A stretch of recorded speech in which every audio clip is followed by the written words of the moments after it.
Formula 10% cara lindungi kekayaan dengan emas. Saya nak bagi satu nasihat keuangan yang simple. Kalau anda serius nak lindungi kekayaan, jangan simpan semua harta dalam satu bentuk. Kenapa? Duit kertas boleh susut nilai bila inflasi berjalan. Rumah dan hartanah boleh jatuh nilai bila kawasan kurang demand. Saham pula boleh jatuh bila syarikat ataupun pasaran bermasalah. Maksudnya, banyak aset bergantung kepada jaminan dan juga permintaan. Tapi emas berbeza. Emas tak bergantung kepada syarikat, tak bergantung kepada prestasi ekonomi dan tak perlukan jaminan daripada mana-mana pihak. Nilainya bergantung kepada berat dan juga ketulinan dia. Sebab itu, ramai pakar keuangan sarankan satu prinsip yang mudah.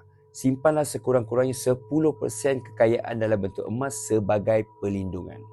Dan anda tak perlu tunggu ada duit yang besar. Anda boleh mula kepingan kecil, contohnya 1 gram gold bar dengan bajet sekitar RM600.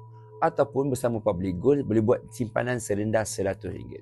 Ingat, kunci dia mula kecil dan juga buat secara konsisten. Sekiranya anda ingin mulakan simpanan anda bersama Public Gold, anda boleh hubungi saya dan jangan lupa follow, share dan juga like untuk info lain tentang emas.